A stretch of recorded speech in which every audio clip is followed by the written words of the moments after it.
लड़कियों की पैंट उतारते हैं ये लोग, बोलते हैं हिंदू से कि चल नीचे देख के चल।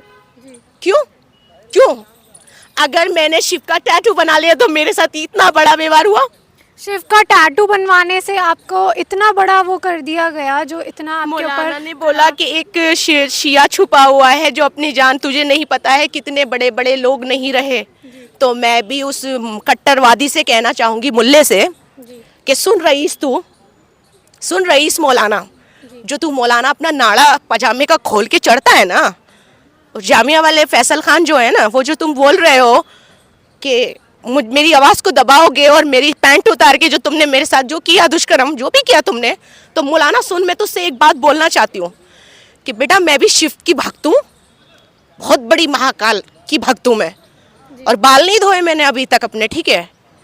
और तुझे जेल भेजना सरकार का काम है, पुलिस का काम है, लेकिन जो तूने किया है ना कितनी बेटियों के साथ, तुझे सज़ा मिलेगी और मिलना भी चाहिए।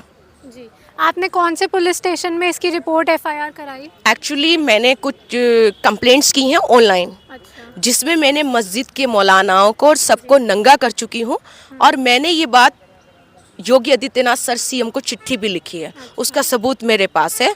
क्योंकि इसमें जो मेरी फैमिली के साथ हुआ है, मुझे नहीं पता समाज की मस्जिदों में क्या चल रहा है, आई डोंट वांट। मेरी मम्मा को वहाँ लॉक क्यों रखा गया, मेरी बहन को कहाँ बेचा है, और उसके बाद वो जो 3 मौलाना, अभी एक शबाना नाम की बेटी है, शबाना नाम की लड़की थी, उसका इन्होंने निकाह किया, अच्छा, और उसके बाद 3 लोगों ने सेक्स करते हैं, और उसके बाद ये चिंटू इम्तियाज हुसैन किसी मौलाना से निकाह नामा पढ़वा देता है रेप करके कि ये लड़की शादीशुदा है। वाई? तेरे बाप की प्रॉपर्टी है क्या? जो आपकी बहन है वो अभी भी लापता है? हाँ बिल्कुल है, जी, और हजारों एलिगेशन मुझ पर लगाए गए क्योंकि हम ट्विंस हैं, जी, जुड़वा हैं, अच्छा, हम 2 बहनें पैदा हुए थे।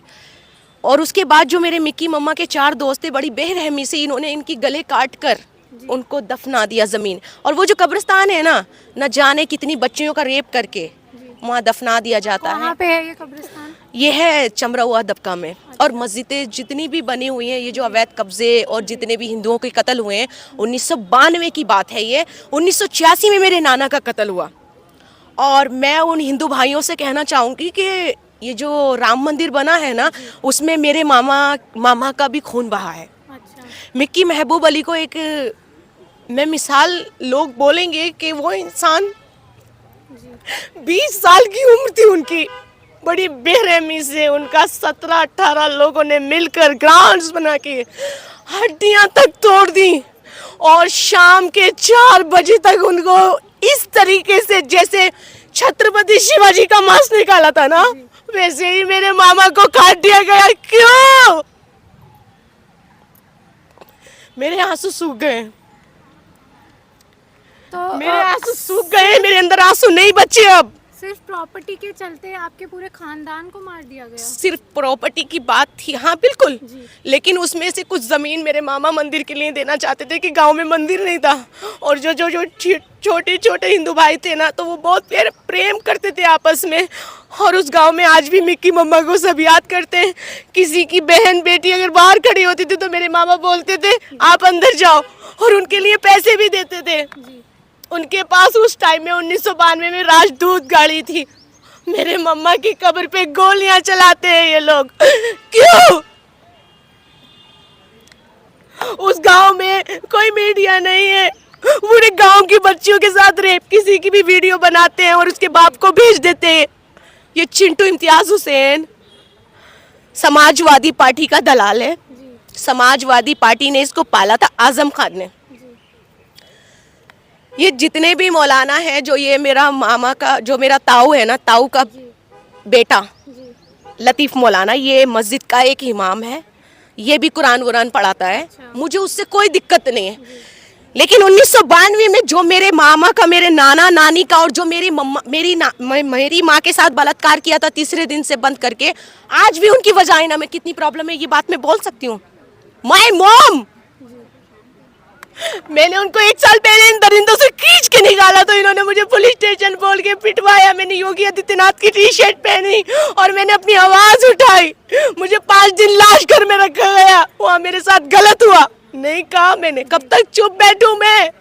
अगर आज मौलाना मुझे जान से मार देंगे, मैं रेडी हूँ।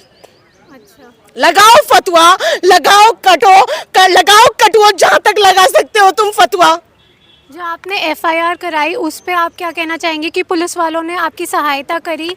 सोचिए साहब ने, जब मैं ट्रेन के डब्बे से निकली तो मैम मैं बिल्कुल नहीं उठती, मेरे जिस्म पे कोई कपड़ा नहीं था। I am shock that day कि कितने लोगों ने मुझे वहाँ देखा और किसी ने सहायता नहीं करी? नो, किसी ने आपको कुछ कपड़ा नहीं लोग दिया? मुझसे वहाँ से भाग रहे थे इतनी फीट की दूरी से कि मैं अपने आप को इस तरीके से, जब ट्रेन के अंदर इन्होंने मुझे वहाँ से रामपुर से चढ़ाया जनरल डिब्बे में, उसके बाद इन्होंने मुझे एक टॉयलेट में 4 बुरखा पहने थे, बुरखे के अंदर नकाब लगा हुआ था और उसमें गन्स थी। बोले अगर तूने बताया तो एक फ़ोन तो इन्होंने मेरा छीन लिया और बोले कि अगर तूने पुलिस को बताया या मुंह खोला 20 लाख रुपए देंगे तुझे, ये बात मत बताना। अच्छा, मतलब 20 लाख में मुझे खरीदा जा रहा था। तो पैसे दिए फिर? नहीं, मुझे नहीं चाहिए। और कपड़े भी नहीं दिए? नहीं नहीं नहीं, पैसे क्यों देंगे, उन्होंने मुझे खरीदा कि ये बात तुम पुलिस को मत बताना, हम 20 लाख देंगे आपको।